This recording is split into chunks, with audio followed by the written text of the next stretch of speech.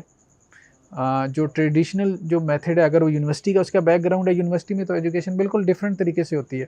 وہ جب مدرسے میں جاتا ہے تو وہاں تو لائف آپ کہہ لیں کہ وہ بالکل ڈیفرنٹ ہے، اور وہاں جو اسکیم آف اسٹڈی ہے یا پڑھنے کا جو طریقہ کار ہے یونیورسٹی سے بالکل ڈیفرنٹ. یونیورسٹی میں تو وہ دوڑ لگا رہے ہوتے ہیں نا، مطلب اس کی اب آپ دیکھیں ایک سیمسٹر میں کتنی ایویلیویشن ہوتی ہیں. 4 کوئزز ہیں ہمارے یہاں ایک کورس میں، صرف اس کے 4 کوئزز ہوتے ہیں، اور 4 اس کی اسائنمنٹس ہوتی ہیں، 3 اس کے پیپر ہوتے ہیں. تو 8 اور 3 11 سیمسٹر 4 ماہ کا ہوتا ہے. 4 ماہ میں 11 اس کی ایویلیویشن ہو رہی ہیں صرف ایک کورس، اور ایسے کورس اس نے 6 اٹھائے ہوتے ہیں ایک سیمسٹر میں. تو ایک سیمسٹر میں گویا کہ اس کی 66 ایویلیویشنز ہو رہی ہوتی ہیں. تو وہاں تو دوڑ لگی ہوتی ہے. اسٹوڈنٹ کے اوپر برڈن ہوتا ہے زیادہ، ٹیچر کے اوپر برڈن کم ہوتا ہے. یہاں پہ کیا ہے، مدرسے میں سارا برڈن ٹیچر لے لیتا ہے. ٹھیک ہے، اسٹوڈنٹ کو کوئی برڈن ہی نہیں ہوتا. تو بالکل ایک ڈیفرنٹ ماحول ہے، انوائرمنٹ ہے. تو اس میں جب آتا ہے بندہ پریشان ہو جاتا ہے، کچھ سمجھ نہیں آ رہی. پھر اس میں یہ ہے کہ جو جدید ادارے ہیں کچھ جو کہ درس نظامی وغیرہ جدید اسلوب میں کروا رہے ہیں، اس میں ہم نے بھی ایک تجربہ کیا. ہم جیسے آپ کے علم میں ہوگا شاعر درس نظامی کروا رہے ہیں جو یونیورسٹی گریجویٹس ہیں ان کو. اب اس میں چارٹرڈ اکاؤنٹنٹ ہیں، کوئی اس میں میڈیکل ڈاکٹر ہیں، کہیں اسی طرح سے کوئی یونائٹڈ نیشن میں رہے، کوئی انجینئر ہیں. تو اس سے سارے پروفیشنل لوگ ہیں. ویکینڈس پہ ہم ان کو جو ہے وہ درس نظامی وغیرہ کرواتے ہیں. تو وہ پھر ہم نے اس کو ڈیزائن کیا ہے اس طرح یونیورسٹی کے انداز میں، لیکچر سسٹم میں، پروجیکٹر اور سلائیڈز وغیرہ، کوئزز اور یہ سب چیزیں جو ہے نا سامنے رکھ کے. تو یہ ہے کہ جدید انداز میں کام کرنے کی ضرورت ہے. اور جدید جو ادارے ہیں، تو اگر کوئی اس مطلب سیکولر ایجوکیشن کے سیٹ اپ سے آ رہا ہے، کہنے کا مقصد یہ ہے، تو پھر اسے کسی جدید ادارے سے اپنے آپ کو وابستہ کرنا چاہیے دین کی تعلیم حاصل کرنے کے لیے. اس کے لیے زیادہ مفید ہوگا بنسبت اس کے کہ وہ روایتی اس میں چلا جائے. کیونکہ روایتی میں جا کے تو پھر 8 سال ہیں. یہاں پہ یہ ہے کہ وہ 2 سال میں کر لیتا ہے یا 4 سال میں کر لیتا ہے، اور اسے اپنا پروفیشن چھوڑنا بھی نہیں پڑتا. پھر جب وہ دیکھ لے کہ میری بیس بن گئی ہے اور اب اتنی بن گئی ہے کہ میرا جذبہ بھی ہے اور میرے پاس کوئی سورس آف انکم اور بھی ہیں، کوئی رینٹ وینٹ سے کوئی چیزیں آ جاتی ہیں، ابا جان کو وراثت میں چھوڑ گئے، ٹھیک ہے اپنے آپ کو دین میں لگا دے. لیکن آہستہ آہستہ لگائے، شروع میں کچھ وقت لگائے، پھر آہستہ آہستہ جب دیکھے کہ کام میرا بڑھ گیا تو پھر اکٹھا بھی لگا دے، اپنے آپ کو وقف کر دے، کوئی حرج نہیں ہے. لیکن کام گریجولی کرے، ایک دم سے ڈیسیژن نہ لے. جی جزاکم اللہ خیر، بہت شکریہ ڈاکٹر صاحب، آپ اپنا قیمتی وقت نکالا. ناظرین کرام، یہ تھی ہماری آج کی ایک انفارمل سی نشست. یقیناً آپ کو ہمارے ان مہمانان گرامی سے بہت کچھ سیکھنے کو ملا ہوگا. تو اجازت دیجیے آئندہ تک کی نشست کے لیے. اللہ تعالی ہم سب کا حامی و ناصر ہو. السلام علیکم ورحمۃ اللہ وبرکاتہ.